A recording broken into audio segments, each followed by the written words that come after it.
Shots fired! Shots fired! Get out, get out, get out. A father-to-be gunned down in cold blood. We have a 21-year-old soldier with a gunshot wound to the neck. And pretty soon, they had a murder on their hands. The truth becomes shrouded in a fog of lies. People point fingers at different people. Now you're starting to get different stories. How do we find out who did what and why they did it?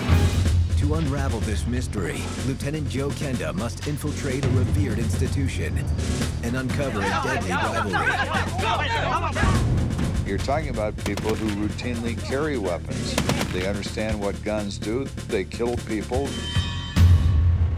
Could this be our suspect?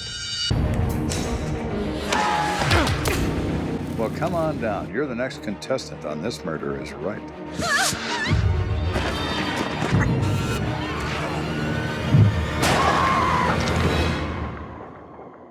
Loyalty is a powerful human emotion that people enjoy, but there's a dark side to loyalty, and I've seen it too many times. Somebody makes a decision. They must act to protect their friend. Voices rise. Somebody pulls a gun, and here we go.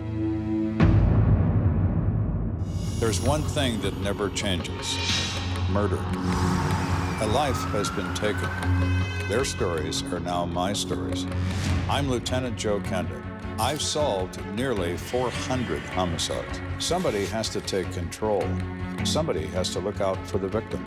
I never know where a case is going to lead, but I'll never stop until it's solved.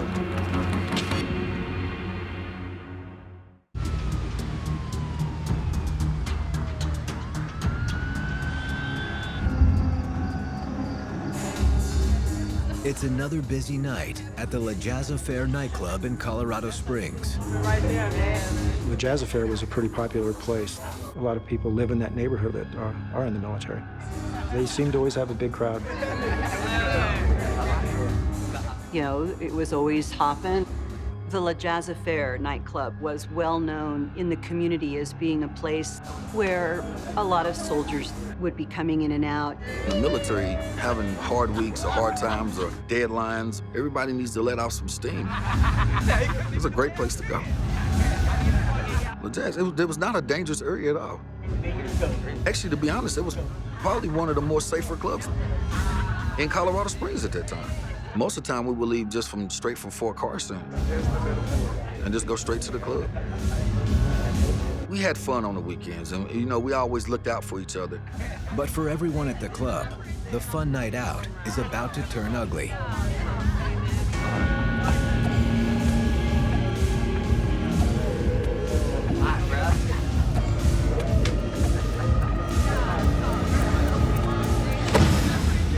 You mad, bitch? Yeah, I'm mad. Right now, it's what you gonna do right now? You gonna do this right now, bro?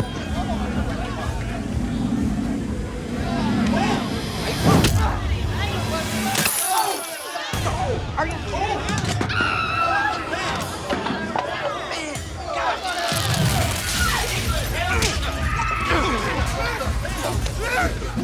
Just total mayhem. It became this tsunami of people that got into fights, and it just got totally out of control. Everybody was in a dangerous situation because you never knew what was going to happen. There was so much fighting and so much stuff going on. They had to actually clear the club down. Yeah, 911, we got a crazy fight at La Jazz Affair on Fountain. Everybody got outside. But outside, the madness only escalates, even with police responding in full force. Car 32, we got a large crowd. We're gonna need more units ASAP. Back it up, back it up, back it up. Break it up. It's very chaotic. It's as close to a riot as you can get without calling it a full-blown riot. I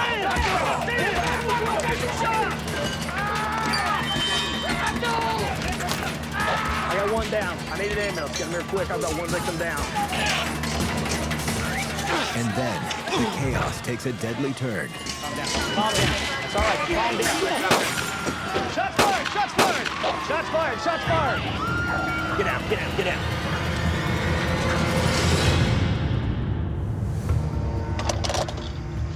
Across town, Lieutenant Joe Kenda is ending a long day with a pit stop.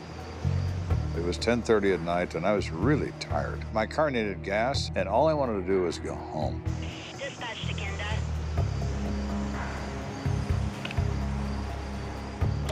Go for Kenda. We have a report of a massive shooting involving multiple parties at the La Jazz Affair nightclub on Fountain Boulevard. I never heard the expression massive shooting before. That is very unusual. At that moment, I realized home wasn't a possibility. I drove an unmarked police car, and I had red lights and siren in the car. A rotating light I could put on the roof or leave on the dash of the car. The siren was the same one they find in marked units. It's quite loud. But I was difficult to see. I found it better and more useful to not turn any of that on and just drive at an excessive rate of speed and have other motorists think I was some lunatic. Ultimately, it was safer for everyone. No one was trying to find the source of the siren or panic stop in the middle of the street. So I would just pass everybody at 100 knots and sort of let it go at that.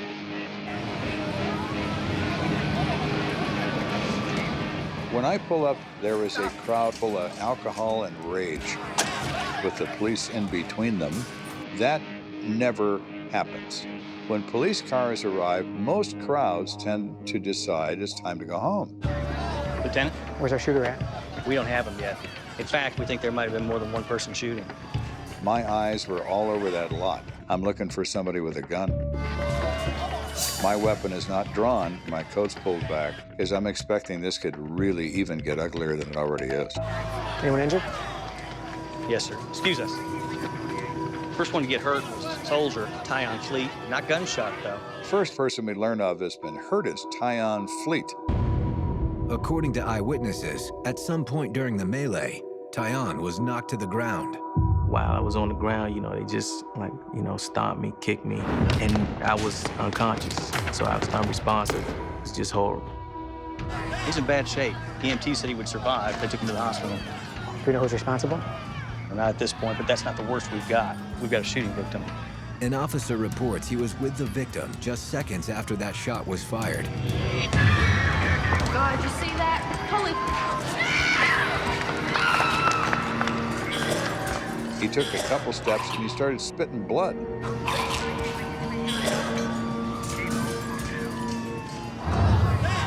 And the officer finds he's been shot in the neck. Is he alive? Yeah, EMTs are transporting as we speak. So now we've gone from bad to worse. We have Mr. Fleet, who's been assaulted to the max by a group of people, and now we have another guy who's gotten shot. Do you have ID on the victim? Yeah, Christopher Walton. He had a military ID on him. He's from Fort Carson. Do we know his age? ID says 21. U.S. Army, assigned Fort Carson.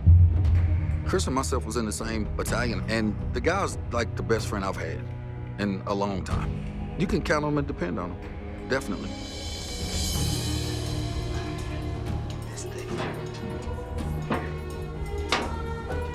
Chris was part of a support company servicing smaller vehicles like Humvees and Cut Vs.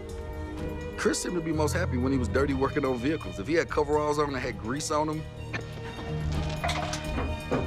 doing services, it's like that's what he loved to do. And he loved to always be ahead of schedule. He was a great mechanic, awesome mechanic. It was really a pleasure just being around the guy. Christopher Walton was getting ready to get out of the Army. He had served his term, and he was ready to start the next chapter of his life and go back to North Carolina, where his family was from. Police have somebody who is very seriously wounded, but they don't know yet, was this person just hit by somebody who was just shooting in the air, or was he intentionally targeted? Kenda wonders if the shooter, hidden in the crowd, saw an opportunity to settle a personal score with Walton and fired. Somebody behind someone else who's going to take a shot at that concealed guy who sees his opportunity. He is now going to have anonymity. He's in a very large crowd of very distressed people. Who's going to notice when he pulls a gun and starts shooting? You're talking about people who routinely carry weapons. They're well trained in their use. They understand what guns do. They kill people. So what are the witnesses saying? A lot of them are from Fort Carson as well. You know, we're not in Fort Carson now. They're going to have to deal with us.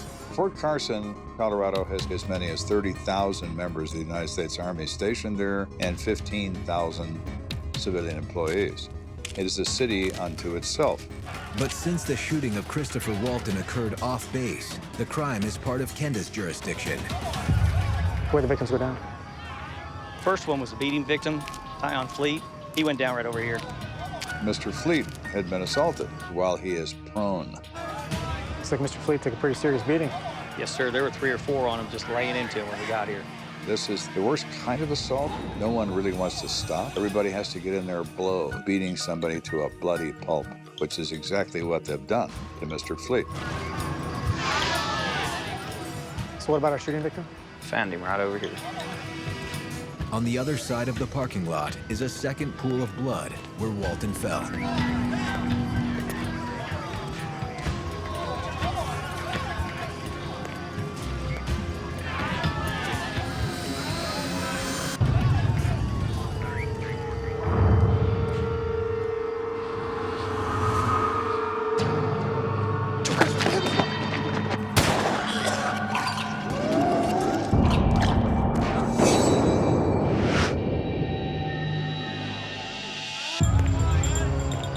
I'm looking at the bloodstain from Walton. I see a change in the color of blood from a normal blood color, kind of a dark wine red, to a bright crimson because it's oxygenated by your own body involuntarily saying, hey man, this could be the big one.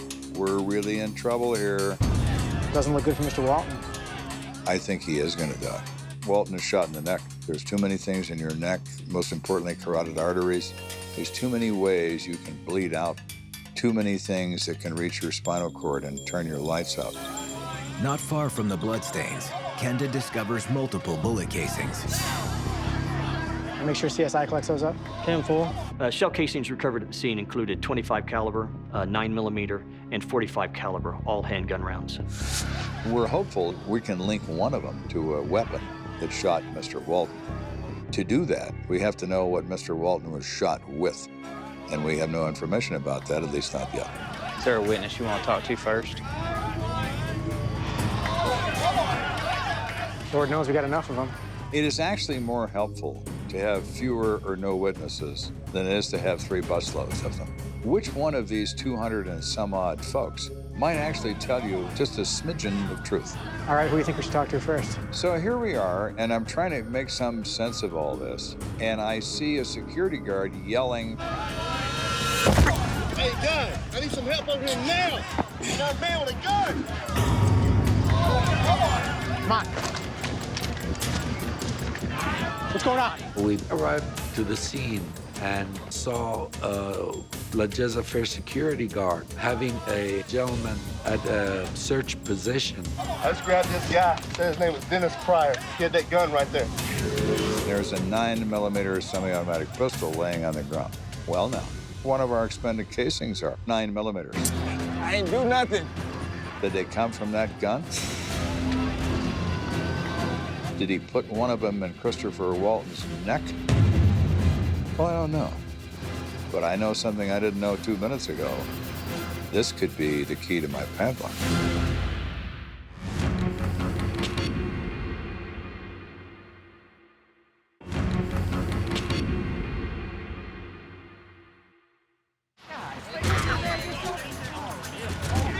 We were called to the scene of what is a dramatic mess of a fight and gun battle in the parking lot of a bar. A couple hundred people involved. We find expended casings from 3 different guns. We have Christopher Walton shot in the neck. Police also have a potential suspect. I need some help over here now. A man caught by a security guard with a 9mm pistol. But now we have this guy whose name is Dennis Pryor. Is he going to be my guy? I ain't do nothing. Kenda has Dennis Pryor transferred to police headquarters for questioning. Have a seat, Mr. Pryor. He is obviously a suspect in this offense. You want to put him in an environment where he is aware that this is going to be serious. Why don't you tell me about your relationship with Christopher Walton and what you were doing at the club? Well, Chris is a good friend of mine. We're part of the same battalion at Fort Carson, and we were just hanging out with a couple guys from our unit, just having a good time. Dennis Pryor was with his friend, Christopher Walton. I feel a little bit bad, though. I left at the house by myself, man. Both of them were part of the 704th Service Battalion down at Fort Carson, and there was a fight. Pryor says he gets pushed outside by the bouncers and staff.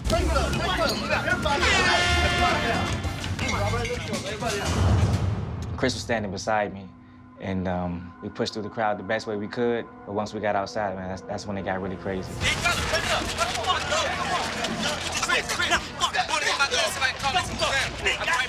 The Jazz Affair would not allow firearms inside the bar and actually had metal detectors, so if they're going to carry their firearms, the most likely place to leave them is in the car. As Pryor gets the gun, Walton tries to cool people down. Christopher Walton is saying, let's not make this any worse. Walton is trying to be a peacemaker. I'm not gonna lie, I went to the car and grabbed my gun, just in hopes that if I shot it in the air, it might break up the crowd.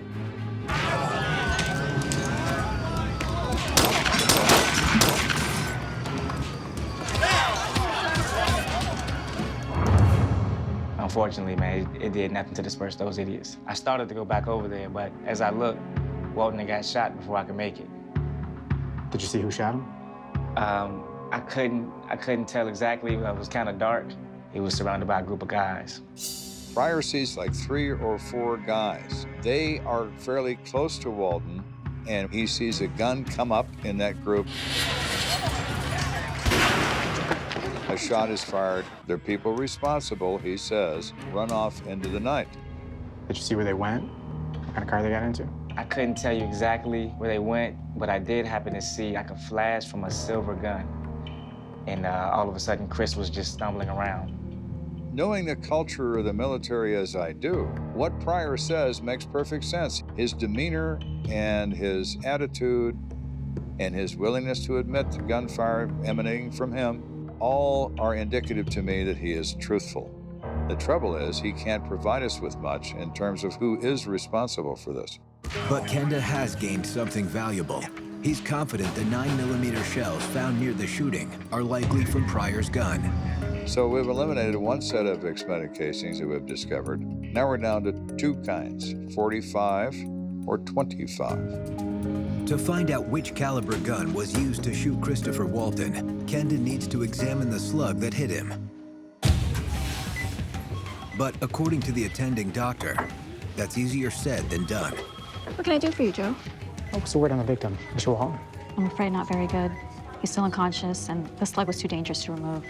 The surgeon says that the location of the slug is very close to the spinal cord, so he made the decision he wasn't going to touch the bullet. It's the last thing Walton's loved ones want to hear. Chris had a girlfriend at the time that he was seeing.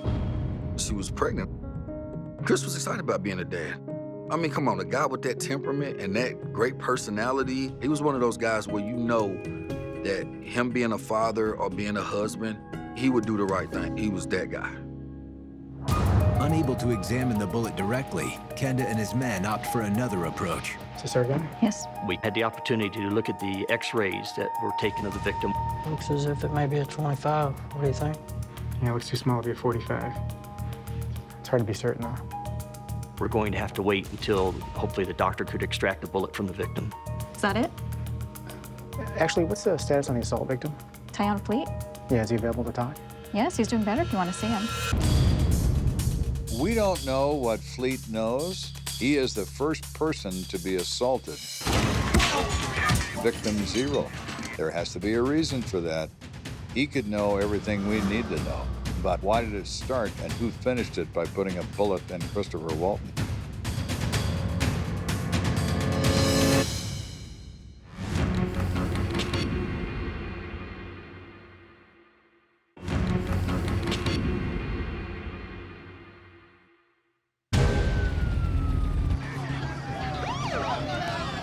I'm working a very complicated mess of a case involving a bunch of GIs from Fort Carson. And our shooting victim, Christopher Walton, is unconscious, in a coma, and near death. He can't tell us anything. But I've learned of a guy who can maybe tell us everything. A victim of assault where this whole thing began. And he's the next step. We need to interview this person. We need to find out what the correlation between the initial assault was and the shooting of our victim, if there was any. According to EMTs, the recipient of that vicious first assault was Tyon Fleet. Like shooting victim Christopher Walton, Tyon is a soldier at Fort Carson. We're glad you're feeling better. Thanks. Can you tell us what happened at the club? I can try. Basically, there were a bunch of other guys from our battalion, like we did a million times before. We used to frequent that place a lot. On Friday night, to be jumping, you know, a lot of females, nice DJ, so we was in there every chance we get. We was having a good time for about an hour or so, and then we run into these guys from the other company that we've been feuding with for a while. Fleet is in an artillery group where they are charged with operating and firing field artillery. And the other group is a maintenance group responsible for the repair and maintenance of various types of Army equipment. It's not uncommon at Fort Carson for units to rival each other in performance and daily activity, the usual sorts of machismo nonsense that goes on among young men. But according to Tyon, for a few of the soldiers, the rivalry between the units had turned personal. What up? I heard you been mouthing off, man. What's up? That's good. I've been mouthing off. Several months prior to the shooting, there had been some situation that involved 2 soldiers and a woman. Cat? Hey, mad, bro. I ain't got nothing to be mad about, man. Is that? I got your girl at my house. Yeah, I heard about it. Calm down, Prince. Giving a hammer time. After you have a one-on-one personal dispute, you know, you come back and you bring it and you share. It's always a group thing after that. You gotta understand, we all are like brothers. Once you share that with your family, then nobody from your family likes nobody from their family. And it just got worse. And he says, it's not about this one incident. It's about a whole series of incidents. You're talking about a bunch of guys in the Army who are very loyal to members of their unit. In the military, unit loyalty is everything. What's important is what unit you are from. And if you are in that same unit, you are part of the brotherhood. And the brotherhood protects their brothers. There will be no tolerance for injuring a member of that unit because revenge will be immediate and swift. So no one is surprised when this fight erupts inside this bar.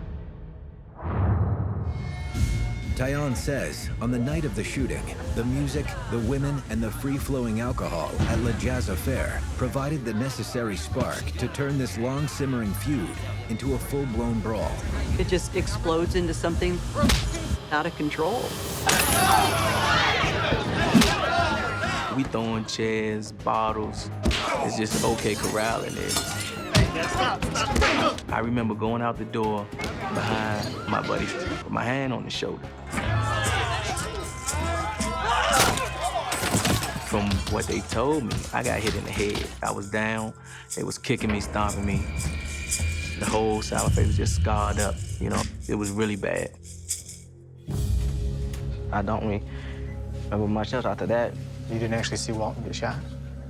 No, I was knocked unconscious. I didn't see nobody get hit.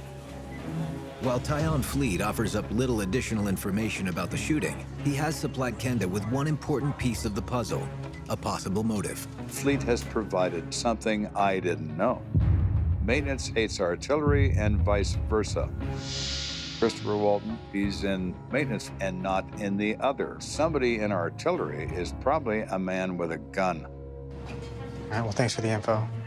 Is there anyone else that was there that you think might be helpful to us? My girlfriend might know something. She was there too. What's her name?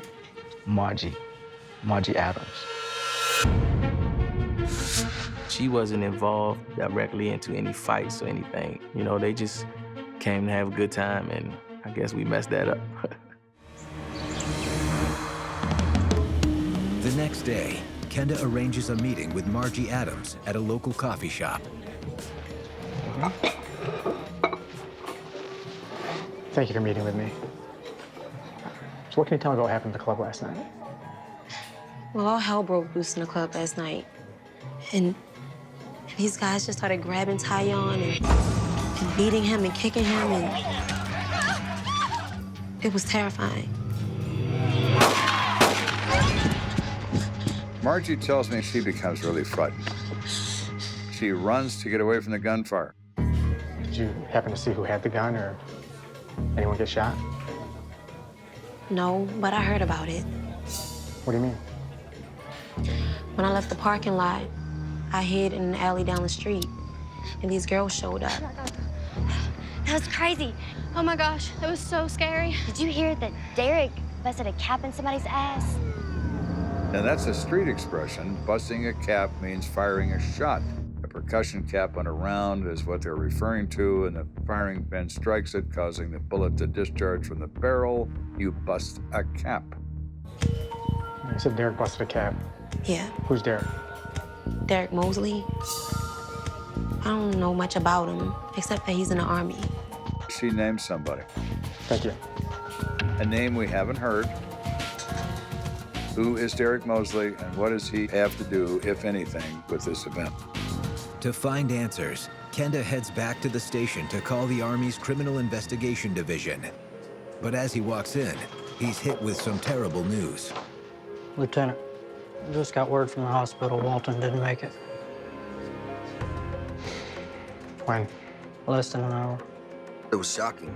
When Chris Walton passed, everybody was somber. I just know that our whole dynamic within our friendships of that group changed. It basically dissolved. Because he was the nucleus of us being friends.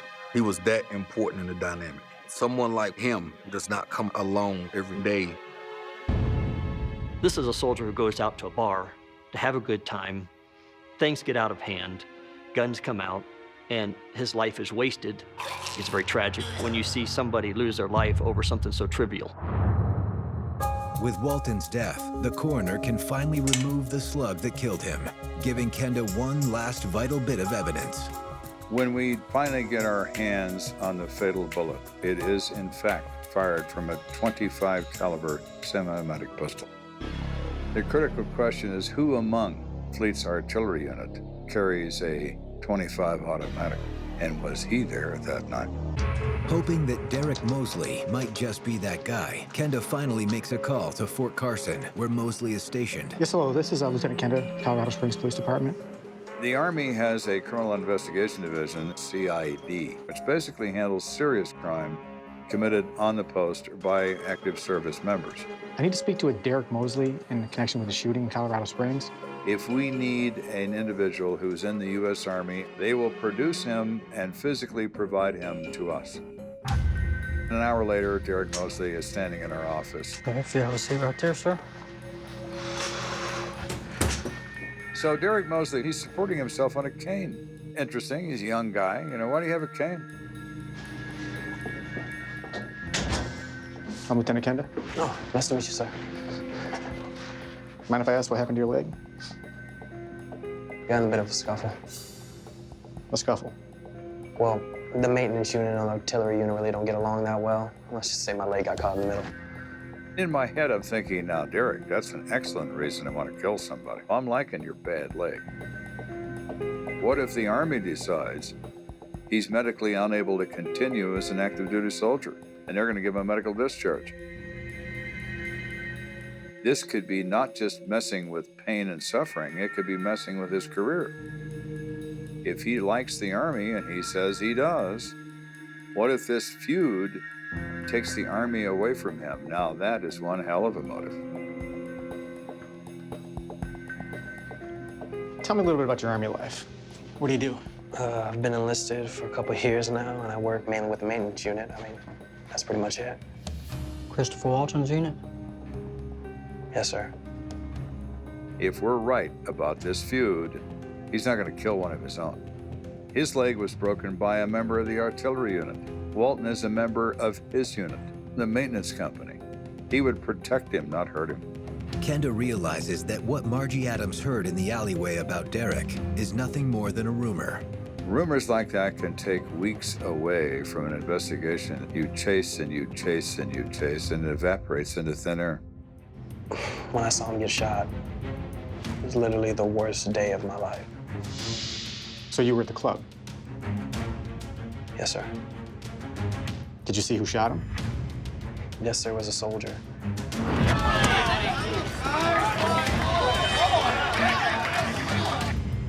From the artillery unit.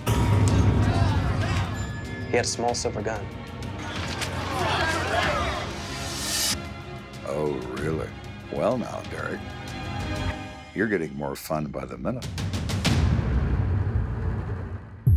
For exclusive footage, go to investigationdiscovery.com.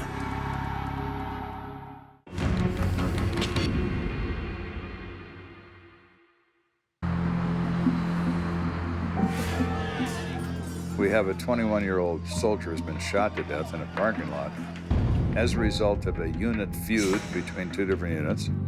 We're talking to a guy we think might be the shooter, but it turns out he's part of the victim's unit. He wouldn't hurt his own man, but he does see a guy from the other unit with a gun, and that is beyond interesting. So this artillery soldier with a gun, do you know his name? Yes, sir. Chris Smith. And he had a small silver gun in his hands. So, Mosley says, it's chrome. The gun is chrome. And it's like, Derek, bumpers are chrome. Guns are nickel. You said silver. Is it silvery? Yes. Close enough. It's most likely a .25 auto. We know our murder weapon's a .25 auto. This could be the guy. Chris Smith could be my killer. Within an hour, Kenda has Chris Smith's address and a search warrant and is heading across town to meet him. Chris Smith does not live on Fort Carson. He lives off the post in an apartment. Many guys do. They don't like to be on the post because there are rules on the post. They prefer to be in a civilian world where there are no rules. Hello? Chris Smith? Yes. I'm Joe Kenda, Colorado Springs Police Department. Mind if we come in and talk to you for a minute?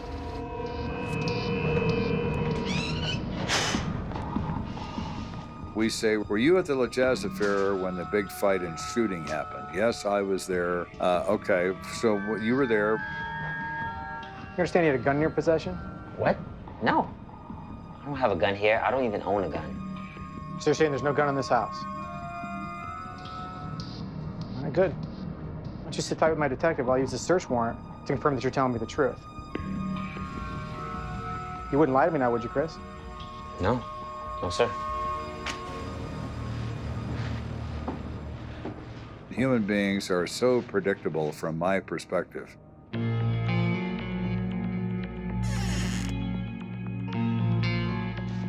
Everybody hides everything between a mattress and a box spring because, hey, nobody will look there.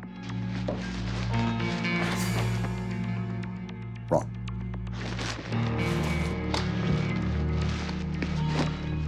There sits the .25 automatic, nickel-plated, with a magazine, and conveniently with a box that has the ownership document in it where Chris Smith bought the gun from a pawn shop. Well, Chris, let's see what you have to say about that. At this point, I am feeling wonderful. Not only do we have a gun he says he doesn't own, it's probably the gun that's going to match that bullet. Remember that gun you said you didn't have? Would this be it? Stand up, put your hands behind your back.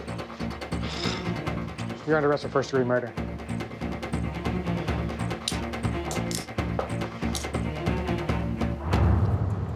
Before he interrogates Chris Smith, Kenda asks his ballistics technicians to perform a test on the silver 25mm gun. There are several ways you can test fire a weapon in a laboratory environment safely. The most common method in small calibers is a water tank. It's the test bullet fired from the weapon that is suspected of being the murder weapon. until the projectile falls harmlessly to the bottom of the tank. It is compared to the slug removed from the victim Walton's neck. In Walton's case, the round from Walton and the other round are identical and thus came from that gun. Armed with the positive results from that test, Kenda is ready to press Chris Smith about his involvement in the shooting at La Jazz Affair. I'm telling you, I did not shoot Christopher Walton. Who did then? I don't know. Let's start from the beginning. Will you at least admit you were involved in the fight? Yeah, I was a part of the fight. He finally decides he's going to tell us a little something. Well, I was with the guys from the artillery unit. I was seeing the maintenance guys just wailing out on Fleet. Fleet is his unit member. He sees Fleet get hit in the face, knocked down, beaten up. He gets his gun, and he does fire his weapon numerous times in the air. But he denies ever shooting an individual. All I wanted to do was scare them. I did not want to hurt no one. Police came. I didn't want to be the one busted with the gun. So I handed it to somebody who was next to me. It wasn't him who shot the victim. It was the mysterious friend he gave the gun to. Give it to me, give it to me. Who somehow disappears with it. The same gun we found in his apartment, between a mattress and a box spring. Chris. None of what you're telling me is working here. Who took your gun, Chris? Whose ass you trying to protect? One of your army buddies? Here we go again with the unit is everything, and my brother, and brotherhood, and all that. Chris, my friend, you're facing a murder charge. We've got people that saw you with a gun. I'm telling you, I gave someone else the gun. All right. Go ahead and come from taking the booking. Chris Smith is charged with first-degree murder. But the arrest doesn't quite sit right with Kenda. He says he has a friend he gave the gun to. What if that's true? What if Smith, despite this damning evidence to the contrary, is actually not responsible? I want to be the right guy, and I'm not 100% there. A few days later, Kenda receives a surprise phone call that propels the case in a shocking new direction. I get this phone call from Fort Carson that changes this thing so dramatically. Finally, I may be getting to the point to where I'm going to find that truth that has been eluding me. Hey, Lieutenant, this is Lieutenant Wilson over at Fort Carson. I believe you're investigating the death of one of our soldiers, Christopher Walton. Yes, we arrested Chris Smith in connection with the shooting. Well, I hate to tell you this, but I think you may have the wrong guy. What? He says, scuttlebutt here is another person in the same unit that's responsible, and that Chris Smith did not do the shooting. This kind of throws a monkey wrench into what we're doing. We have to keep in mind that we're just after the truth. So if that's the way the call comes in, then so be it. But I have a soldier that says he was an eyewitness to the event. He can identify the shooter. That's when I almost dropped the phone. I have an individual who says he knows the truth about what happened. Well, come on down. You're the next contestant on This Murder is Right.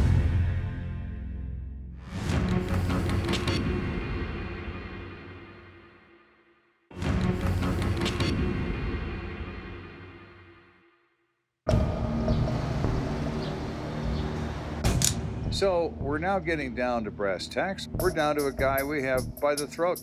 He's got the murder weapon concealed in his bedroom. He owns it. His prints are all over it, and it fired the fatal bullet. And now we get a phone call that changes everything. This is Kenda. Hey, Lieutenant. This is Lieutenant Wilson over at Fort Carson. I have a soldier that says he's an Eyewitness to the event and can identify the shooter. Oh, yeah, I'd definitely be interested in talking to him. What's the witness's name? Well, his name is Eric Walker, and he has assured me he will tell you the truth. I'll head over there right now. All right, thank you. Now I'm feeling really good. I'm feeling that I'm getting to that one thing I felt was eluding me. Within the hour, Kenda is at Fort Carson, meeting with surprise witness Eric Walker about the shooting death of fellow soldier Christopher Walton. Walker's been mulling this over for days and decides he's going to come forward. We was in the parking lot. I see Chris run to his car. He come back and just shoot up in the air. What happened next? Chris handed the gun over to Leroy Davis. Leroy Davis? Yeah, he's one of our guys that's in the artillery unit. You know, Chris didn't want to get caught with the gun, but we knew the police were about to show up soon.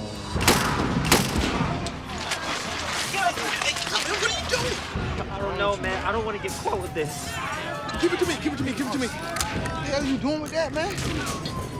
Smith just said, here, take this and get out of here. But Davis doesn't get out of there. He stays next to Smith. Smith knows that Walton is part of the rival unit.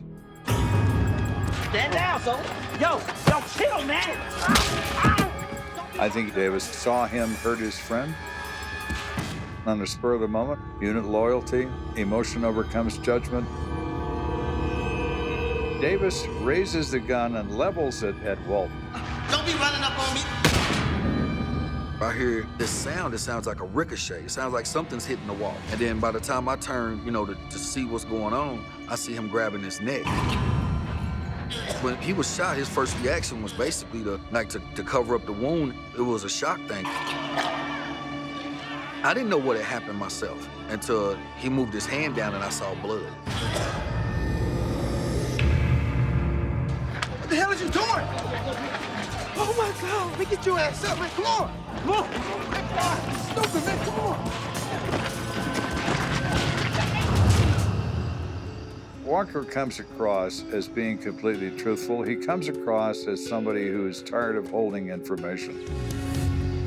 So if Leroy Davis had the gun and he shot Christopher Walton, how come I found the gun in Chris Smith's bedroom? We got back to the barracks and Smith wanted his gun back, so Davis gave it to him. You been, man? Dude, where's my gun? Don't worry, I hit it. What? I'll get it for you. Why did you even bring that gun? Walker sees Davis go out to a dumpster behind the barracks where he had put this gun and gives it back to Smith. You can't. Oh my gosh. Here. Look. If we get the fingerprints off, we should be fine. So this explains how this gun gets back into Smith's possession. This is not good. What if the police trace all this back to me? Look, if that happens, I'll step up. All right, I'm not gonna let you take the fall for this. It seems that Leroy has forgotten that promise because he certainly hasn't come forward. But Smith doesn't want to implicate Davis. He is trying to protect him, maybe believing that somehow the truth will out and he will escape these charges. Is there anyone who can back up your story? All the guys know what's going on. Can you write down the names for us? Now, Walker, he gives us a couple of names of guys that were with him who saw the same things he saw. We bring them in independently of each other, and they confirm Walker's story to a T. Still, there's one last person Kenda needs to speak with, Leroy Davis. I'm hopeful I can get a statement out of Leroy Davis. Your story's just not adding up, Leroy. I don't know what time I left the club. We talked to him, and he lies. Don't know what time he left the club. Don't know anything about a shooting. Maybe he was there, maybe he was gone. Don't know anything about a gun. Well, everyone else seems to remember, Leroy. How come you can't remember? You know, Leroy, we've got several witnesses that heard you say, if Chris Smith was charged, you'd confess. Did you forget about your promise, Leroy? I want a lawyer. Okay, then. Faced with the reality of what he's done, the unit loyalty thing fades away. He feels as if he's going to suffer for this, and the answer is, oh boy, yes he is. And he certainly deserves to. Get him out of here. Leroy Davis's fate will now be determined by a military court. Keep in mind, the military court is totally different than civilian. Military discipline is both draconian and ruthless. This is the Uniform Code of Military Justice, a whole different game. Leroy Davis is found guilty and sentenced to 20 years at the military's Fort Leavenworth prison. They actually do require hard physical labor. You suffer immeasurably. A civilian prison is a country club compared to Fort Leavenworth disciplinary barracks. In addition to Davis, Chris Smith is charged as an accessory to murder. Several others are also discharged from the Army for their involvement in the brawl. It had to be about 15 of us that they kicked out the service. We all were just immature. We were irresponsible. It affected people, in ways that just wasn't good. But it's Christopher Walton that paid the ultimate price. It's very unfair, because right now, his daughter doesn't know her father. He was a guy where if anything went down, he was the guy that made sure everybody was okay. This should have never happened. Chris didn't deserve this. Christopher Walton is recruited and trained to fight an organized enemy and maybe give his life for his friends against that enemy. How could he possibly expect to die at the hands of another man in his same army on U.S. soil, the victim of friendly fire, which is ultimately what this was, friendly fire.